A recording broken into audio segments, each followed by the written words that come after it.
Hello students. आप गतिकी chapter में आज का टॉपिक है एक समान त्वरित गति के समीकरण, equation of motion for uniform accelerated motion. गति के समीकरण पढ़ेंगे।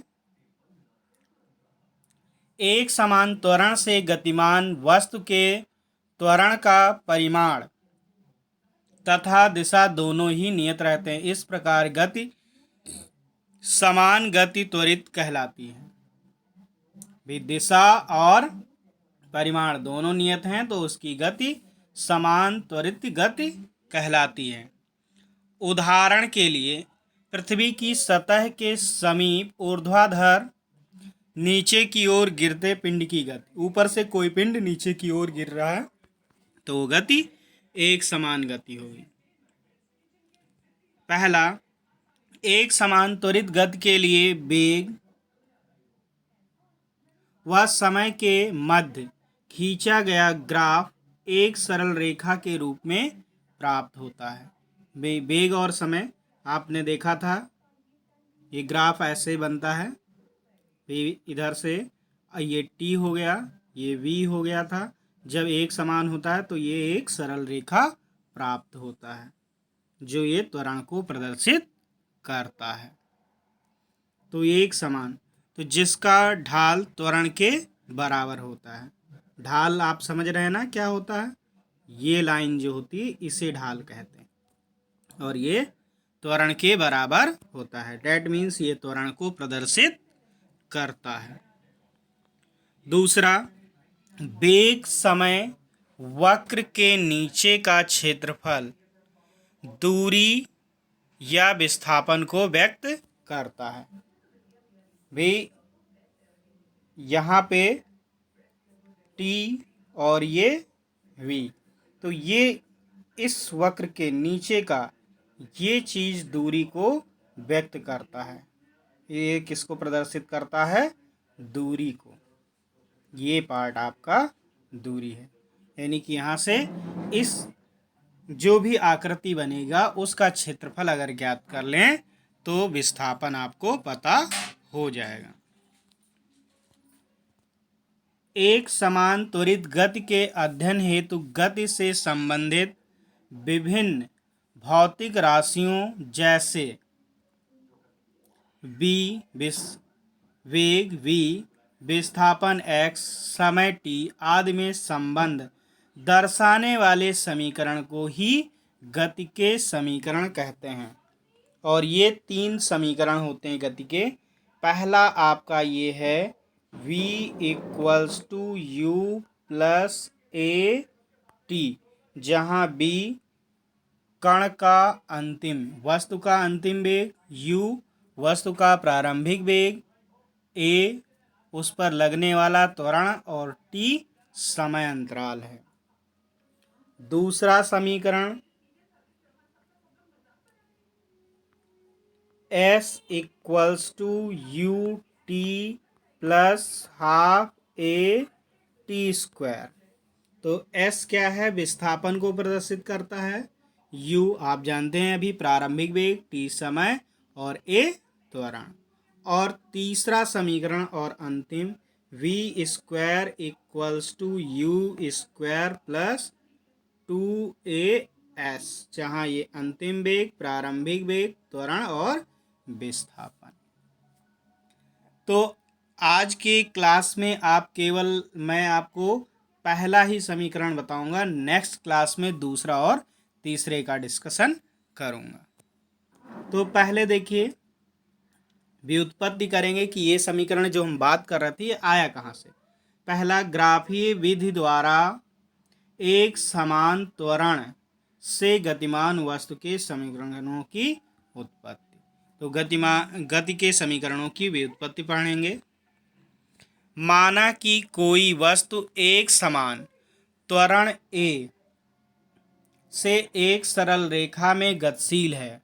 वस्तु का प्रारंभिक वेग u, t समय पश्चात वेग v बढ़कर v हो जाता है, यानी कि प्रारंभिक वेग u है, t समय बाद v हो जाएगा, यानी कि अंतिम वेग v हो जाएगा।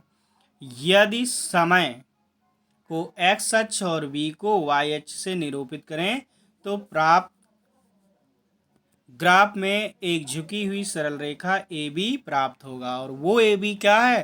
त्वरण को प्रदर्शित करेगा। देखिए इसमें ग्राफ में भाई ये ग्राफ दर्शाया गया है। तो यहाँ पर आपको ग्राफ में क्या दिखाया गया है भाई? यहाँ पर ध्यान से अगर देखें, इसको थोड़ा सा छोटा कर लेते हैं, ध्यान दें। यहाँ पर अगर देखा जाए तो क्या है भाई? यहाँ t और b में, t और वेग में क्या है? ग्राफ खींचा गया है। इसकी प्रारंभिक वेग की यहाँ पर o मूल बिंदु है, d और ये t समय पर, जब t समय होता है ये d पर पहुंच जाता है। तो प्रारंभिक वेग u लिया गया, यानी कि कुछ ना कुछ वेग है शून्य समय पर, और उस वेग से ये a बिंदु है और यहाँ से ये गतिमान हो रहा है। तो ये AB। तो देखिए ये यहाँ से यहाँ तक जो है u है, और इसके बाद ये E पॉइंट दिखाया गया है, ये O से A u है, O से E जो है B है आपका। फिर यहाँ पर ये डिस्टेंस t है, ये t है, सॉरी ये समय अंतराल दिखाया गया, तो ये भी t होगा। अब ध्यान दें कि ये u है तो यहाँ भी ये u ही होगा, तो ये पूरा v होगा। तो इतना कितना होगा भाई? ये टोटल आप क्या करोगे भाई? यहाँ तक u है और ये पूरा b है, तो अगर इस से इसको माइनस कर लें तो ये क्या आ जाएगा? ये पोर्शन b माइनस u आ जाएगा। तो ये पोर्शन आपका b माइनस u आ गया। ग्राफ समझ गए होंगे आप। अब देखिए इसको, तो ये जो ढाल है, ये ढाल किसको प्रदर्शित कर रहा है? त्वरण को। और यहाँ से भाई त्वरण ये क्या बताया था? tan थीटा होता है। tan थीटा तो क्या हो जाएगा? tan थीटा होता है लंब बटे आधार। तो यहाँ लंब क्या है? BC और आधार ये AC। तो यहाँ से अब देखिए क्या आएगा।